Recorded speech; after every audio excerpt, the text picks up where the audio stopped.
Selamat datang kepada seluruh jemaat dan simpatisan di Kebaktian Streaming GKI Denpasar. Jika memerlukan informasi kegiatan pelayanan GKI Denpasar, silakan menghubungi kantor Sekretariat Gereja di nomor 0361 264 508. Juga melalui website GKI Denpasar di www.gki-denpasar.org atau lewat warta digital yang dikirim melalui WhatsApp. Sehubungan dengan hal tersebut, kami memohon kesediaan Bapak, Ibu, Saudara-saudari untuk mendaftarkan nama dan nomor WA melalui link yang tertera di layar. Berikut warta lisan yang dapat kami sampaikan. Kebaktian umum hari ini dilayani oleh Pendeta Yoel Ang dengan tema Menghargai Tuhan. Jadwal pelayanan konsultasi Pendeta Yoel Ang setiap hari Rabu dan Penatua Maureen Christine setiap hari Selasa. Dikarenakan kondisi saat ini, maka bagi jemaat dan simpatisan yang ingin mendapat pelayanan pastoral secara online dapat menghubungi Pendeta Yoel Ang di nomor 0823 6644 6633 atau Penatua Maureen Christine di nomor 0813 1443 8734. Terima kasih.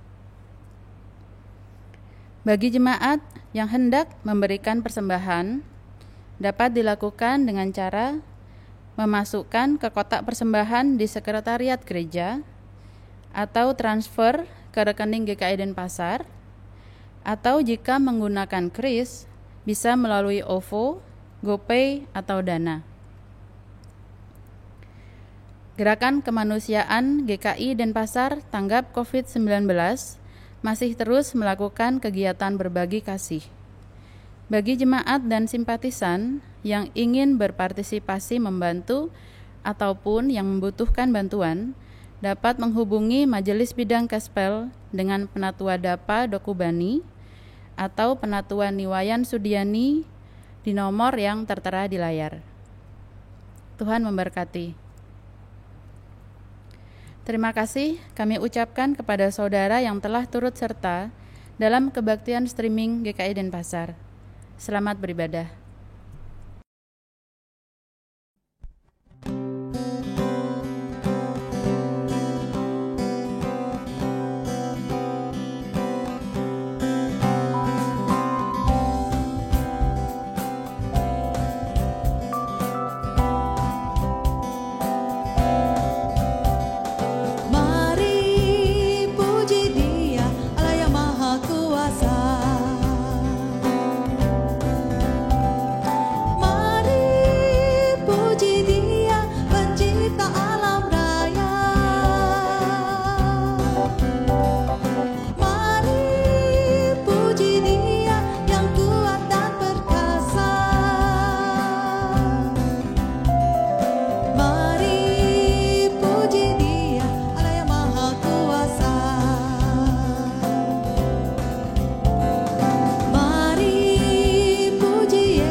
Saudaraku yang terkasih, mari kita awali kebaktian hari ini dengan sebuah pengakuan bahwa kebaktian kita berlangsung dalam nama Tuhan yang menjadikan langit dan bumi.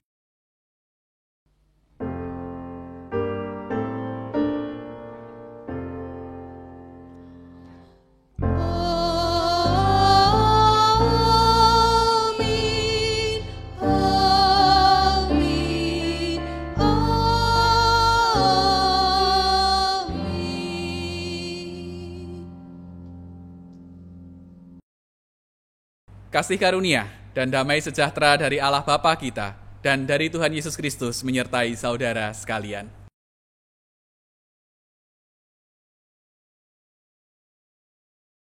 Saudaraku yang terkasih, pada hari ini kita akan bersama-sama merenungkan tema menghargai Tuhan.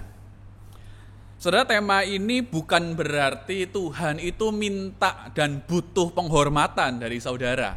Sebetulnya tidak. Anda mau menghormati ataupun tidak menghormati Tuhan, Tuhan tetap terhormat. Tetapi saudara, melalui tema ini sebetulnya kita akan diingatkan agar Anda dan saya tahu dan sadar siapa kita di hadapan Tuhan. Dan oleh karena itu, ketika kita menyadari siapa kita di hadapan Tuhan, maka seharusnya rasa hormat itu muncul dari dalam diri kita. Sekali lagi, bukan karena Tuhan ingin dihormati, tetapi karena memang Dia layak dihormati. Nah, bacaan dan perenungan kita nanti akan mengajak kita sekaligus mengingatkan kita bahwa sebagai umat Tuhan, maka rasa hormat itu seharusnya ada pada setiap diri kita sekalian.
Mari saudara kita mengaku dosa-dosa kita di dalam doa. Mari berdoa. Tuhan, ketika menjalani hidup ini, kami menyadari bahwa dalam menjalaninya tidak selalu kami melakukan apa yang Tuhan kehendaki. Dalam menjalani kehidupan ini acap kali tutur kata dan perilaku kami jauh dari rasa hormat kami akan Tuhan. Sebagai orang Kristen, kami sadar bahwa apa yang kami lakukan bukannya membuat orang lain mengenal Engkau lebih baik lagi, bukannya membuat orang lain terkagum dan menghormati Engkau lebih lagi, tetapi juga seringkali perilaku kami justru menjadi batu sandungan untuk sesama kami. kami juga sadar Tuhan, bahwa dalam setiap apa yang telah Tuhan berikan kepada kami juga sering lupa untuk menghargai setiap apa yang telah Tuhan berikan kepada kami. Alih-alih bersyukur, tetapi tanpa sadar, kami memilih untuk lebih berfokus pada apa yang belum Tuhan berikan kepada kami. Sehingga kami abai dalam apa yang telah Tuhan percayakan kepada kami. Hari ini kami memohon ampunan, manakala rasa hormat kami atas setiap anugerah yang Tuhan berikan kepada kami belum sempurna. Hari ini kami juga mohon ampunan, manakala dalam tutur kata kami dan perilaku kami, itu belum mencerminkan penghargaan kami, hormat kami pada Tuhan. Mampukan kami ya Tuhan, agar kami tetap terus mengingat siapa kami di hadapan-Mu. Dan tentu saja juga mampukan kami untuk terus boleh menghidupi serta mewujudkan rasa hormat kami dalam tutur kata dan perilaku kami. Itulah doa dan permohonan kami. Kami naikkan seluruh doa permohonan ampunan ini hanya ke dalam satu nama Tuhan Yesus Kristus, Sang Penebus dosa kami yang hidup. Haleluya. Amin.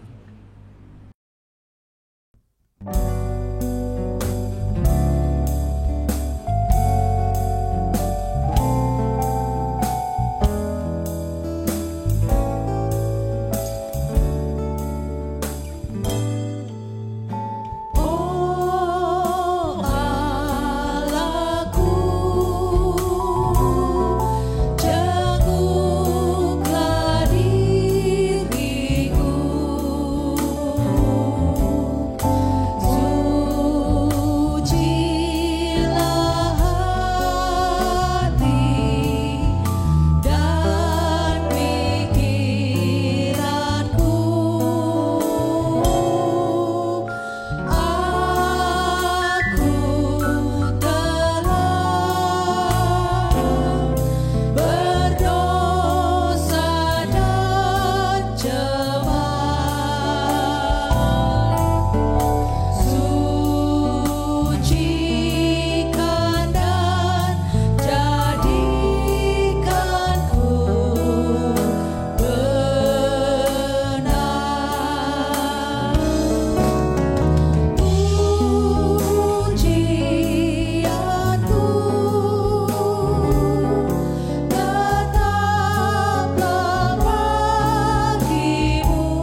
Saudaraku, kini terimalah berita anugerah dari Tuhan yang diambil dari surat Filipi pasalnya yang keempat, ayatnya yang ke-9. Dan apa yang telah kamu pelajari, dan apa yang telah kamu terima, dan apa yang telah kamu dengar, dan apa yang telah kamu lihat padaku, lakukanlah itu. Maka Allah, sumber damai sejahtera, akan menyertai kamu. Demikianlah berita anugerah dari Tuhan.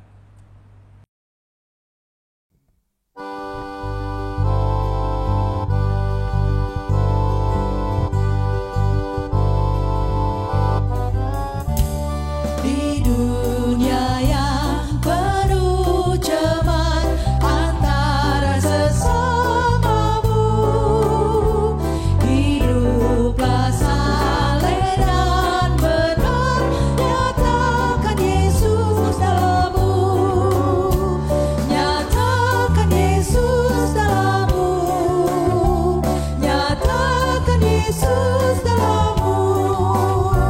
Sampaikan firman dengan hati teguh, nyatakan Yesus dalammu. Hiduplah kini baginya, berjiwa tetap teguh. Bimbinglah orang tercela, melihat Yesus dalammu, nyatakan Yesus dalammu, nyatakan Yesus dalammu. Sampaikan firman dengan hati teguh, nyatakan Yesus dalammu.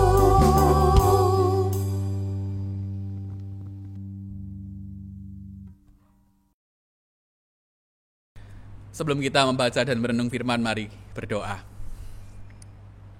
Tuhan, keterbatasan kami acap kali membuat kami tidak bisa memahami apa yang Tuhan firmankan.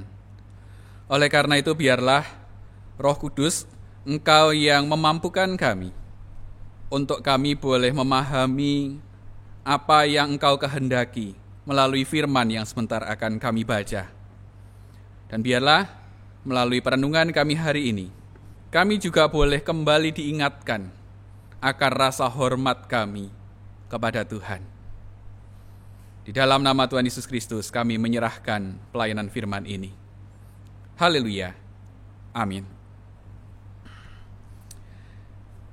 Saudaraku yang terkasih, bacaan kita hari ini diambil dari Injil Tuhan Yesus Kristus menurut Matius. Pasalnya yang ke-22, ayatnya yang pertama hingga 14. Demikian. Lalu Yesus berbicara pula dalam perumpamaan kepada mereka. Hal kerajaan sorga, seumpama seorang raja yang mengadakan perjamuan kawin untuk anaknya. Ia menyuruh hamba-hambanya memanggil orang-orang yang telah diundang ke perjamuan kawin itu. Tetapi orang-orang itu tidak mau datang. Ia menyuruh pula hamba-hamba lain. Pesannya, katakanlah kepada orang-orang yang diundang itu, sesungguhnya hidangan telah kusediakan. Lembu-lembu jantan dan ternak piaraanku telah disembelih, semuanya telah tersedia. Datanglah ke perjamuan kawin ini. Tetapi orang-orang yang diundang itu tidak mengindahkannya. Ada yang pergi ke ladangnya, ada yang pergi mengurus usahanya, dan yang lain menangkap hamba-hambanya itu, menyiksanya dan membunuhnya. Maka murkalah raja itu, lalu menyuruh pasukannya ke sana untuk membinasakan pembunuh-pembunuh itu dan membakar kota mereka. Sesudah itu ia berkata kepada hamba-hambanya, perjamuan kawin telah tersedia, tetapi orang-orang yang diundang tadi tidak layak untuk itu. Sebab itu, pergilah ke persimpangan-persimpangan jalan, dan undanglah setiap orang yang kamu jumpai di sana ke perjamuan kawin itu. Maka pergilah hamba-hamba itu, dan mereka mengumpulkan semua orang yang dijumpainya di jalan-jalan, orang-orang jahat dan orang-orang baik, sehingga penuhlah ruangan perjamuan kawin itu dengan tamu. Ketika raja itu masuk untuk bertemu dengan tamu-tamu itu, ia melihat seorang yang tidak berpakaian pesta. Ia berkata kepadanya, "Hai saudara, bagaimana engkau masuk kemari dengan tidak mengenakan pakaian pesta?" Tetapi orang itu diam saja. Lalu kata raja itu kepada hamba-hambanya, "Ikatlah kaki dan tangannya, dan campakkanlah orang itu ke dalam kegelapan yang paling gelap. Di sanalah akan terdapat ratap dan kertak gigi. Sebab banyak yang dipanggil, tetapi sedikit yang dipilih." Ya, demikianlah Injil Tuhan Yesus Kristus. Berbahagialah kita yang tidak hanya membacanya, tetapi yang juga merenungkan dan juga tentu saja melakukannya. Haleluya.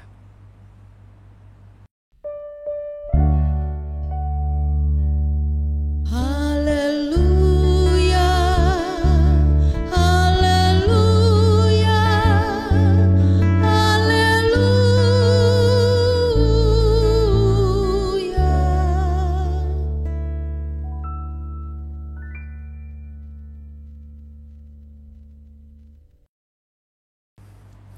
Saudara yang terkasih, pada suatu hari bel pastori berbunyi, saudara. Dan saya keluar, ternyata ada seorang kurir menghantarkan surat kepada saya. Nah saudara, ketika saya menerima surat itu, saya lihat di depan ternyata itu undangan. Dan saudara, tertulis di depan, "Kepada yang terhormat Pendeta Yoel Ang." Saya bawa masuk surat itu, saya buka, dan ternyata Bapak Ibu, itu adalah surat undangan dari Presiden Jokowi kepada saya. Saya terkaget karena waktu itu saya diundang untuk mengikuti makan malam bersama dengan tokoh-tokoh agama lain pada waktu itu. Dan saudara, tentu dengan rasa terkejut bercampur dengan gembira, saya membawa undangan itu, bertemu dengan istri saya ngomong, "Aku diundang Jokowi makan malam." Istri saya pun ikut gembira, dan pada saat itu saya ingat saya langsung membuka handphone untuk mencari tiket ke Jakarta, saudara. Dan saya langsung juga mempersiapkan pakaian terbaik saya. Batik waktu itu dress code-nya. Saya mempersiapkan yang terbaik dan saya bersiap untuk berangkat. Diundang Jokowi ke Istana Negara. Ya saudara, itulah harapan dan mimpi saya yang sampai saat ini belum terwujud. Tapi saudara, saya bayangkan itulah respon saya andai kata hal itu benar-benar terjadi. Saya pasti akan gembira, saya pasti akan senang sekali. Mengapa? Ya siapa yang gak senang diundang penguasa republik ini? Presiden. Diundang, mendapat undangan spesial untuk makan malam bersama dengan presiden. Nah, saudara yang terkasih, tetapi nampaknya tidak demikian dengan orang-orang yang diundang oleh sang raja dalam bacaan kita hari ini. Saudaraku, kalau tadi saya begitu sukacita, saya langsung bersemangat untuk menghadiri undangan itu. Tetapi nampaknya orang-orang ini tidak. Alih-alih mereka merespon undangan spesial itu dengan sukacita, dengan begitu bersemangat dan bergegas datang. Tetapi yang terjadi mereka malah menolaknya. Dan bahkan di ayat 3 di situ direkam, mereka tidak mau datang. Bukan tidak bisa ya saudara, Alkitab memakai kata tidak mau. Ini dua hal yang berbeda. Kalau tidak bisa, kemungkinan ada kesibukan lain. Atau mungkin sudah terlanjur ada janjian lain misal. Itu tidak bisa. Tetapi Alkitab mencatat di ayat 3 tidak mau. Artinya ya tidak ada niatan, sudah nggak mau. Bukannya ada kesibukan lain, ya nggak mau aja. Dan saudara, ketika saya membaca kisah ini, saya berpikir ini aneh. Ada rakyat diundang rajanya datang ke perjamuan kawin, tapi tidak mau datang. Dan saudara, ketika saya membaca lanjutan dari kisah ini, sang raja tidak menyerah. Di ayat 4 sang raja dikisahkan masih berusaha agar rakyat-rakyat yang diundangnya itu mau datang.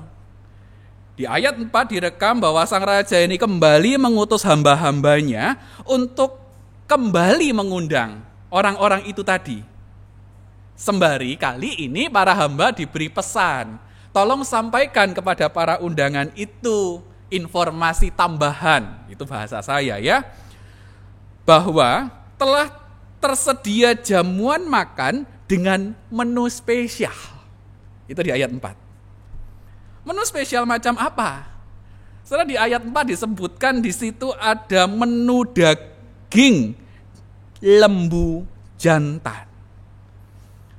Saudara, pada zaman itu daging lembu jantan ini masuk kategori makanan mahal, saudara. Tidak semua orang bisa mengakses apalagi membeli daging lembu jantan. Ini makanan high class pada zaman itu, makanan mahal. Mungkin kalau saudara pernah mendengar sekarang ada yang namanya daging wagyu gitu ya. Itu daging sapi yang mahal, yang konon sapinya dari Jepang dipelihara, diternak dengan cara-cara yang begitu luar biasa. Dan dagingnya betul-betul enak, ya semacam itulah. Ini daging mahal. Tidak hanya lembu jantan.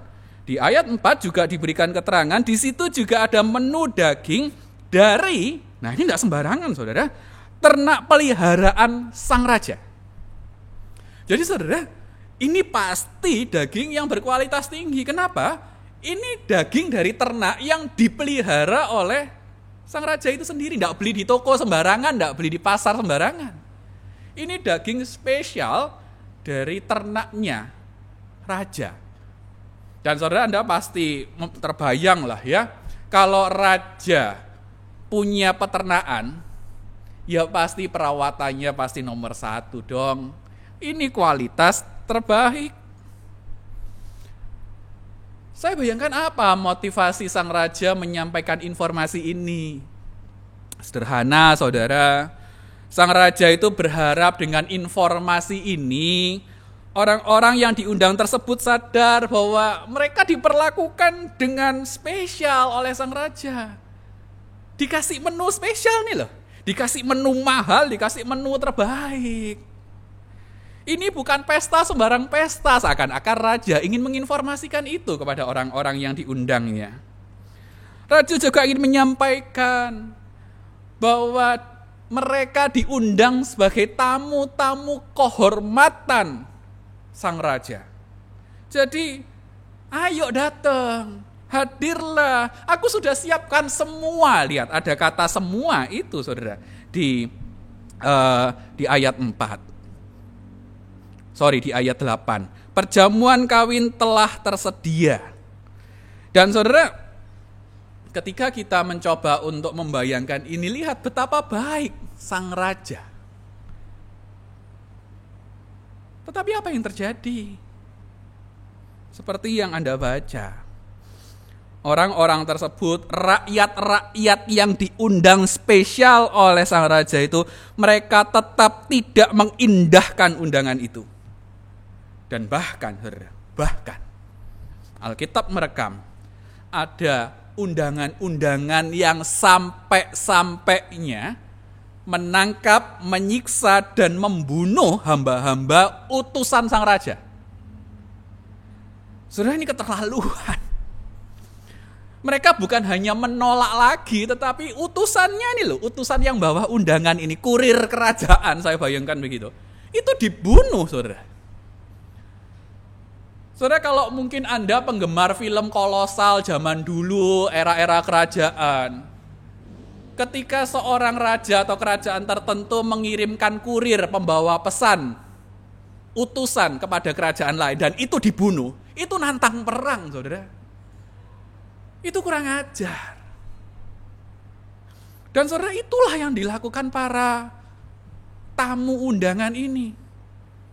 Mereka seakan-akan tidak menghargai undangan sang raja itu.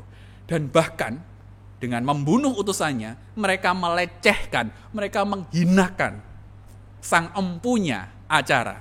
Siapa? Sang raja.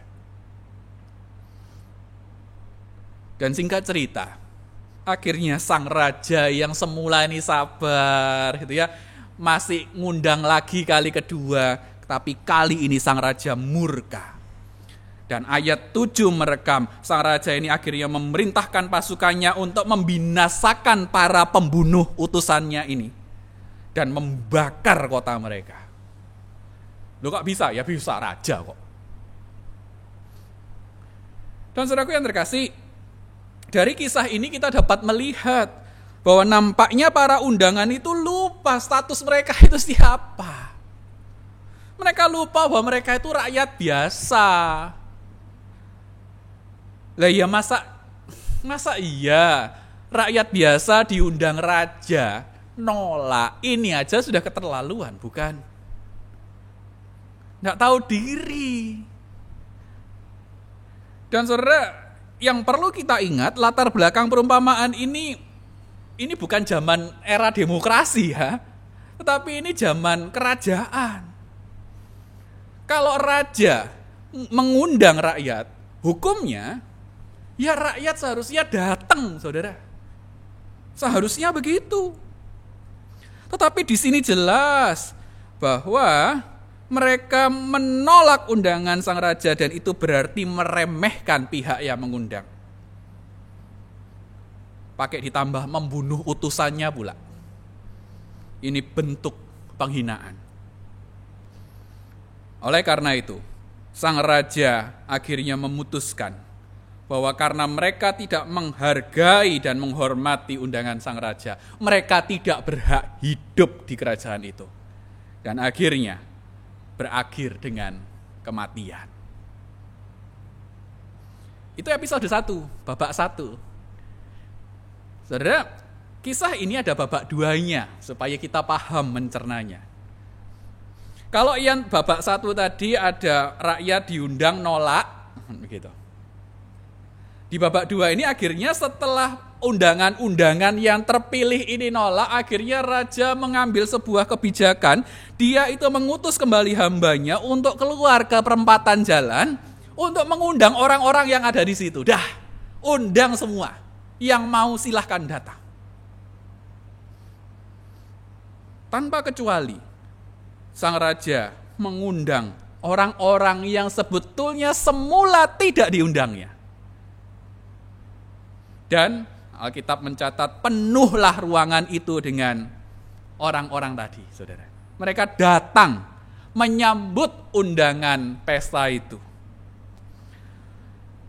Tetapi ada sebuah adegan menarik lagi. Bahwa lagi-lagi di sini kita mendapati sang raja murka, saudara. Loh, kok murka kenapa? Loh, kan mereka datang, mereka hadir kan? Nggak kayak yang pertama tadi. Ya, saudara. Di babak kedua ini, orang-orang ini memang ketika diundang mereka hadir. Tapi, saudara, sang raja nampaknya mendapati ada orang-orang yang hadir itu mereka masuk ke ruangan pesta, tetapi mereka tidak mengenakan pakaian yang pantas. Pakaian pesta maksudnya. Saudara, jangan dibayangkan pakaian pesta itu selalu harus yang glamor mewah ala bangsawan, tidak.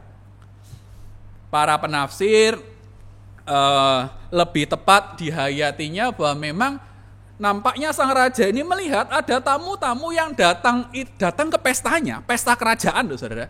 Tapi mereka pakai pakaian yang sebut saja ala kadarnya gitulah. Pakaian yang sebenarnya tidak pantas dipakai untuk datang ke pesta, apalagi pesta level kerajaan. Marahlah sang raja. Dan saudara, kenapa raja marah? Esensinya hampir sama dengan yang pertama tadi. Bahwa di mata sang raja, orang-orang ini tidak menghargai undangan pesta kerajaan ini. Padahal mereka ini kan sebetulnya awalnya tidak diundang. Alhasil sebetulnya awalnya mereka itu tidak berhak datang. Tapi karena sang tuan mengundang, mereka jadi bisa datang. Derajat mereka sudah dinaikkan oleh sang raja sebetulnya. Tetapi sekali lagi sayang seribu sayang. Orang yang semula tak diundang dan akhirnya menjadi undangan dan hadir. Tapi mereka toh hadir ala kadarnya, saya menyatakan begitu. Mereka hadir tanpa busana yang layak. Anda bisa bayangkan ya, saya main ekstrim ya saudara. Anda bisa bayangkan ketika dalam perjamuan kawin, resepsi pernikahan, sebut saja begitu, ada tamu yang datang dengan kaos oblong, celana pendek, dan sandal jepit. Kira-kira begitulah. Nggak pantas.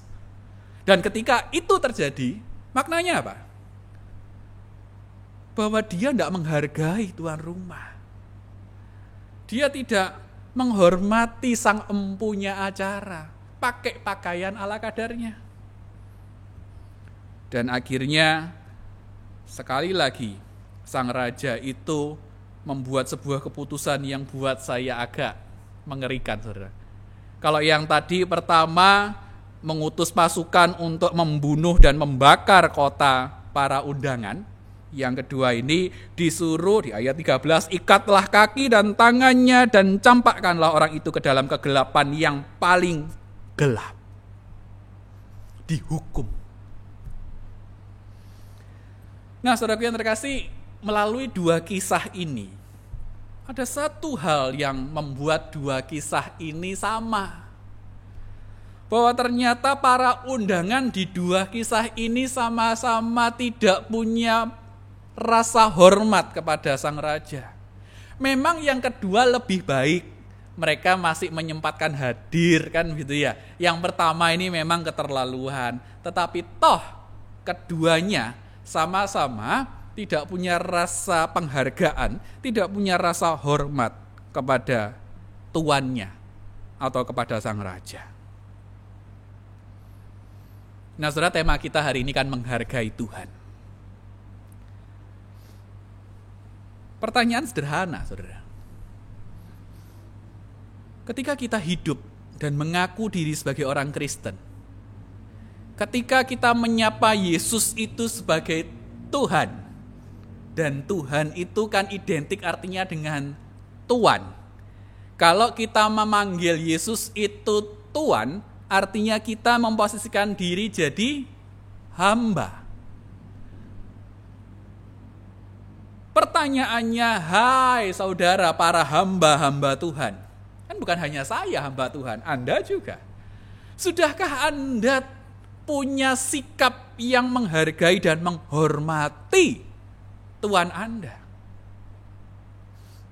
Sudahkah kita para pengikut Kristus ini memperlakukan Tuhan dengan rasa hormat? Atau jangan-jangan kita mulai kehilangan rasa hormat itu. Padahal kita mengaku sebagai penyembah Tuhan, bukan? Bukankah idealnya seorang penyembah itu mewujudkan rasa hormatnya kepada yang disembahnya, kepada junjungannya, Tuhan? Saudara, kalau ditanya, loh gimana, apa maksudnya menghormati dan menghargai Tuhan? Saudara, ada banyak Ada banyak hal yang bisa kita lakukan untuk mewujudkan penghargaan dan rasa hormat kita kepada Tuhan. Salah satunya adalah, sudahkah kita menghargai apa yang Tuhan telah berikan kepada kita? Tuhan pernah ngasih apa kepada Anda? Banyak pasti. Nah itu. Anda sudah menghargai apa yang telah Tuhan berikan kepada Anda enggak? Saudara, kalau ditanya, Pak Yoel sudah dikasih Tuhan apa? Banyak. Tapi satu hal, pemberian Tuhan yang buat saya paling berharga adalah keselamatan. Nggak ada yang lebih mahal dari itu, saudara. Saudara, kenapa kok saya jadi nyinggung soal keselamatan? Kita orang Kristen sama-sama tahu dan sadar bahwa keselamatan itu anugerah. Gracia, gratis, kan begitu. Tetapi saudara, harus diakui banyak orang Kristen yang ketika menerima keselamatan itu, tapi dia dalam menjalani hidupnya masih sembrono dan serampangan. Dan saudara, ada loh orang Kristen yang modelnya itu masih ketika dalam hidup, dia itu hidup seenaknya sendiri. Dia hidup itu tanpa lagi sesuai dengan apa yang Tuhan kehendaki, serampangan lah. Tetapi ketika tanya, loh kamu orang Kristen kok hidupmu begitu? Lalu biasanya orang-orang semacam ini akan menjawab, oh iya, aku kan sudah mendapat jaminan keselamatan. Orang Kristen kalau mati kan pasti masuk surga. Walaupun aku ngapa-ngapain, aku pasti masuk surga. Saudara, buat saya statement ini statement yang nampak rohani memang, tetapi menyesatkan. Betul, keselamatan itu diberikan cuma-cuma kepada kita. Tetapi saudara, pertanyaannya adalah setelah kita menerima keselamatan itu, apa yang kita responi? Apa respon kita pada keselamatan itu? Bukankah kalau kita menerima sesuatu yang berharga, kita akan pakai sesuatu yang berharga itu juga demi kebaikan? Untuk apa? Untuk menyenangkan hati sang pemberi. Bukannya melakukan hal-hal yang menyedihkan hati sang pemberi. Saudara, keselamatan memang murah. Kenapa kok saya bilang murah? Iya, Anda tidak bayar. Dari segi itu iya, murah. Tapi jangan sampai keselamatan itu Anda jadikan murahan. Saudara. Karena itu darah Yesus. Oleh karena itu pastikan keselamatan yang sudah ada di genggaman tangan Anda, yang memang dikaruniakan oleh Tuhan, itu betul-betul tetap menjadi keselamatan yang berharga. Karena itu salah satu wujud kita menghormati karya keselamatan Tuhan. Yang pertama, soal keselamatan, contoh sederhana. Kalau memang Anda mau menghargai keselamatan yang telah Tuhan berikan kepada Anda, ya hiduplah dengan baik dan benar. Jangan sembrono, jangan serampangan. Yang kedua, saudara, sama, menghargai Tuhan dengan juga menghargai apa yang telah Tuhan berikan. Saudara, sudahkah kita bersyukur dalam kehidupan ini? Kenapa kok saya tanya begini? Karena buat saya bersyukur itu akan bisa dan ada kalau Anda dan saya lebih memilih untuk melihat pada apa yang sudah Tuhan berikan kepada kita, bukan fokus kepada apa yang belum Tuhan berikan kepada kita. Apa kaitannya dengan menghargai Tuhan? Ada. Saudara, bukankah seringkali hidup kita ini terlalu serakah, fokus pada apa yang belum ada pada kita, lalu melupakan apa yang sudah Tuhan berikan dalam hidup kita. Kalau dalam istilah zaman sekarang kita mengenal ada yang namanya pelakor ya, saudara. Perebut laki orang. Maksudnya apa? Loh ini gitu. Bahwa dia itu lupa apa yang sudah ada dalam genggamannya. Dia punya laki sendiri gitu loh. Dia sudah punya suami sendiri yang memang dianugerahkan Tuhan. Tetapi saudara, terkadang kan kita ini rumput tetangga selalu lebih hijau kan. Pasangan orang lain kita ambil. Perebut laki orang, perebut perempuan orang. Ini bukti bahwa dia tidak menghargai apa yang sudah Tuhan berikan kepada dirinya. Bagi Anda para orang tua, ya kemarin bulan keluarga sudah lewat. Bagi Anda para orang tua yang dianugerahi anak-anak oleh Tuhan, sudahkah Anda menjaga dan mendidiknya dengan baik? Atau jangan-jangan Anda biarkan anak-anak Anda tanpa pendampingan, tanpa komunikasi yang baik? Saudara, ketika itu yang terjadi, bukankah kita sedang tidak menghargai Tuhan sebetulnya? Pelayanan, sama. Bagi Anda yang memang mau mengakui aku mau menghormatimu, Anda sudah ambil bagian dalam pelayanan belum? Atau bagi Anda yang sudah ambil bagian dalam pelayanan, Anda melayani masih punya spirit memberi yang terbaik, atau spiritnya sudah berubah menjadi pelayanan ala kadarnya? Berbeda. Ketika kita para pelayan Tuhan melayani spiritnya ala kadarnya, sukarela, sesuka-sukanya dan serela-relanya, ya saudara, mungkinkah itu layak kita katakan bahwa itu wujud rasa hormat kita kepada Tuhan? Menurut saya enggak. Kalau memang kita masih menghormati Tuhan yang kita layani, spirit pelayanan kita adalah memberi yang terbaik. Oleh karena itu saudara, biarlah kita terus belajar untuk mewujud nyatakan rasa hormat kita kepada Tuhan. Karena memang Dia layak dihormati. Termasuk bagi Anda saat ini yang sedang mengikuti kebaktian online streaming. Anda mengikuti kebaktian online via YouTube ini dengan rasa hormat tidak? Itu yang akan membuktikan seberapa besar rasa hormat Anda kepada Tuhan. Selamat menghormati Tuhan. Selamat mewujud nyatakan rasa hormat kita kepada Tuhan yang memang layak dihormati. Tuhan memberkati. Amin.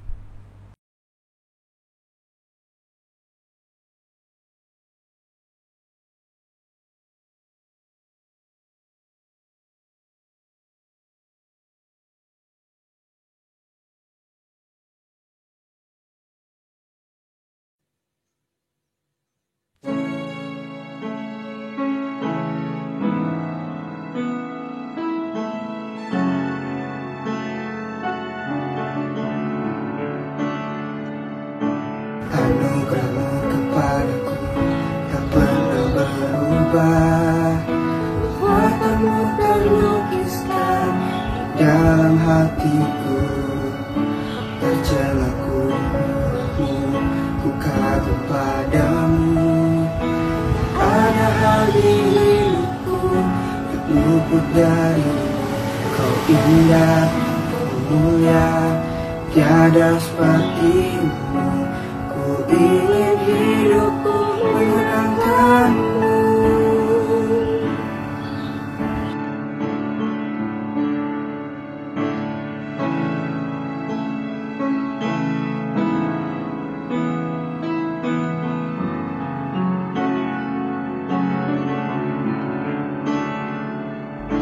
Kau terawal dan terakhir, pencipta segalanya.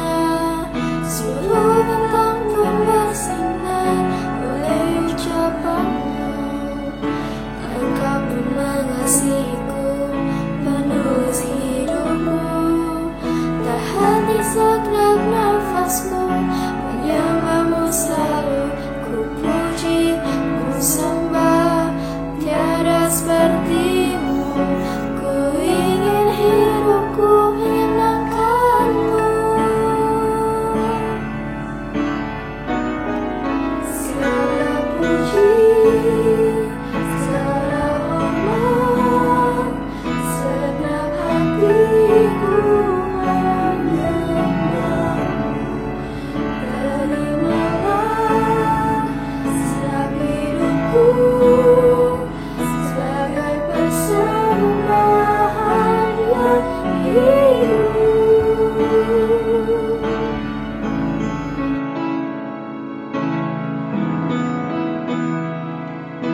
Segenap hatiku menyembahmu. Terimalah sebab hidupku sebagai persembahan yang hidup.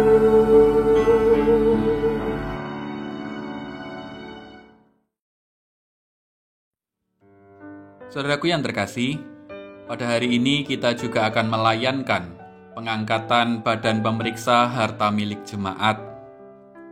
Berdasarkan keputusan persidangan Majelis Jemaat pada tanggal 20 September 2020, Majelis Jemaat GKI Denpasar menetapkan untuk melantik 3 orang personalia Badan Pemeriksa Harta Milik Jemaat periode 2020-2022 melalui mekanisme surat pengangkatan. Nama-nama personalia Badan Pemeriksa Harta Milik Jemaat periode 2020 hingga 2022 adalah sebagai berikut. Yang pertama, Bapak Saverio Ratu. Yang kedua, Bapak Harlin Sunardi. Dan yang ketiga, Saudari Silvana Grace Tosamboy. Bagi saudara-saudara yang telah dilantik, kiranya Tuhan memampukan saudara untuk melayani dengan ketulusan hati dan tanggung jawab. Tuhan memberkati pelayanan saudara.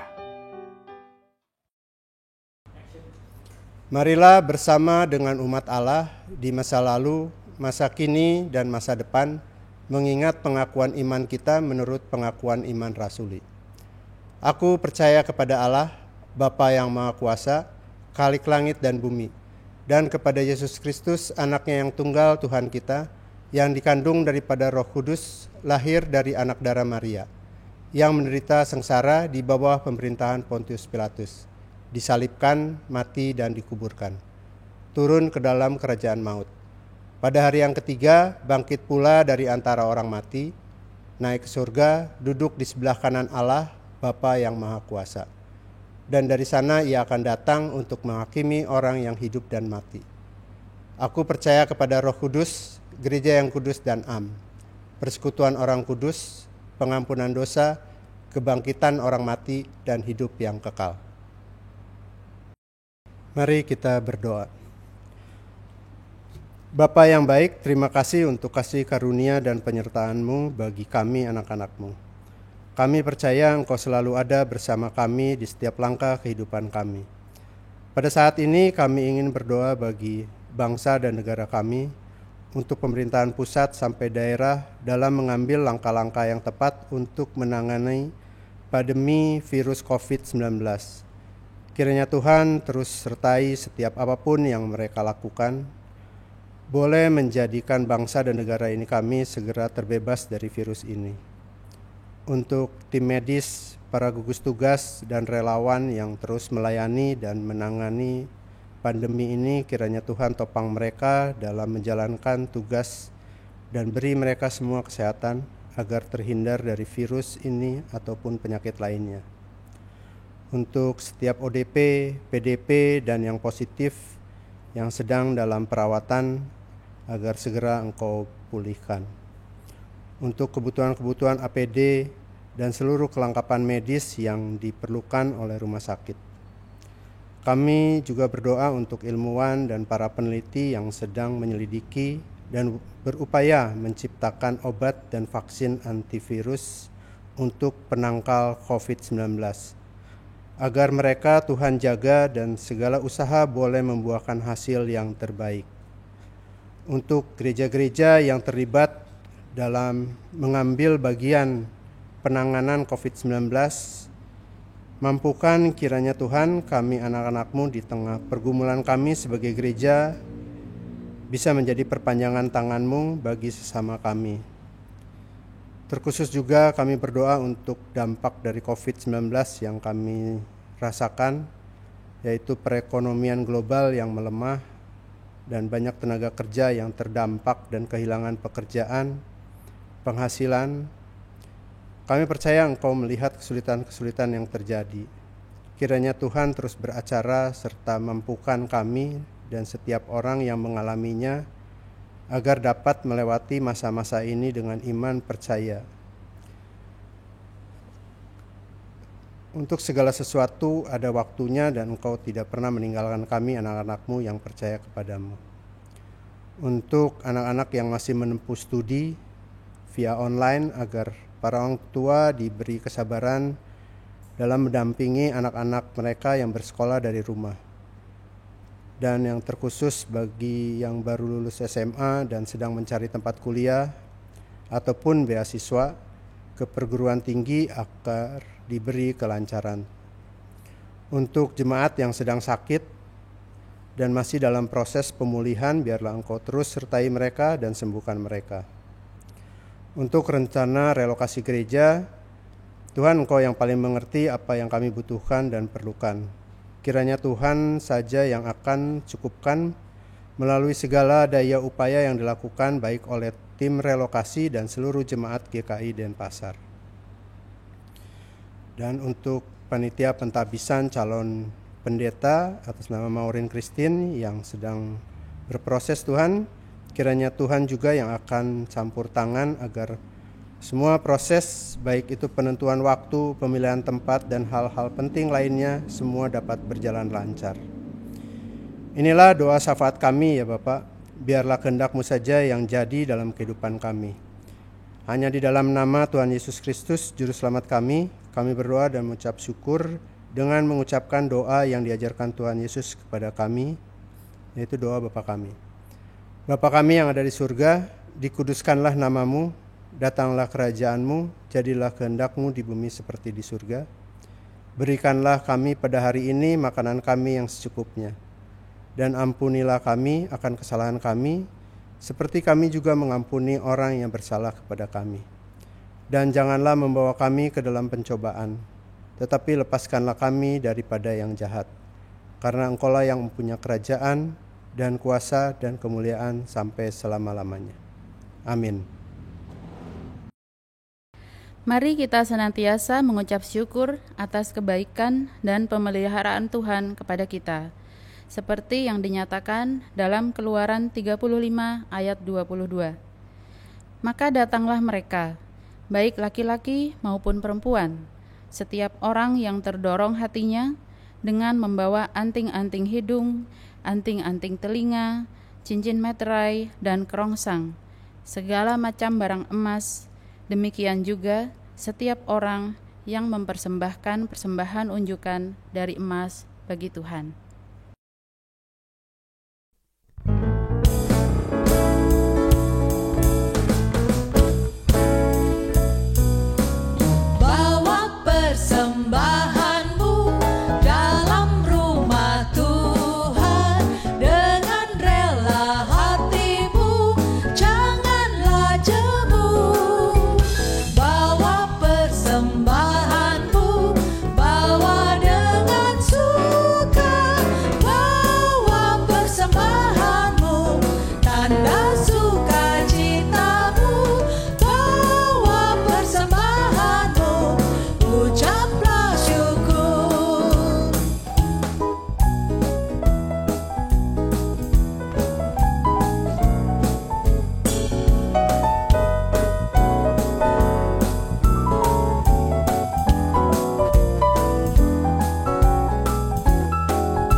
Saudaraku yang terkasih, hiduplah dalam kasih karunia dan damai sejahtera dari Allah Bapa.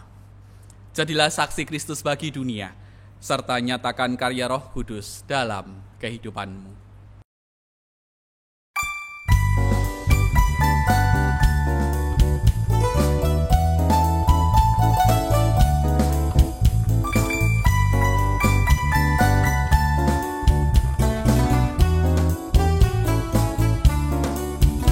Inilah rumah kami, rumah yang damai dan senang. Siapa yang menjamin, tak lain Tuhan sajalah. Alangkah baik dan indah jikalau Tuhan beserta.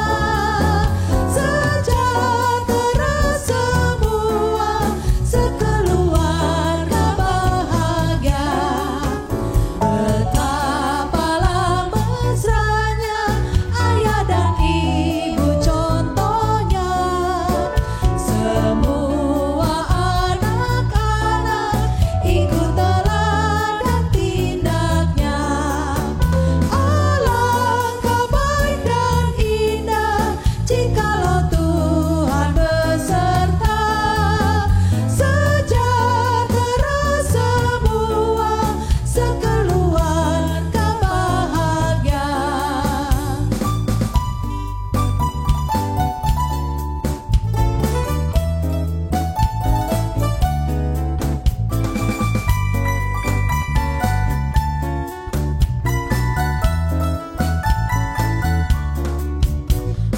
Buatlah rumah kami menjadi taman yang sejuk, sehingga hidup kami berbau harum dan lembut. Alangkah baik dan indah jikalau Tuhan beserta. Sejahtera semua, sekeluarga bahagia.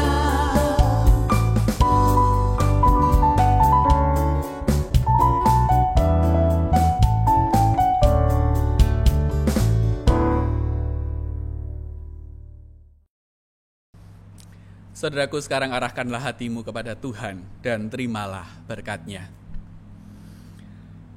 Tuhan memberkati engkau dan melindungi engkau. Tuhan menyinari engkau dengan wajah-Nya dan memberi engkau kasih karunia. Tuhan menghadapkan wajah-Nya kepadamu dan memberi engkau damai sejahtera dari kini dan bahkan untuk selama-lamanya.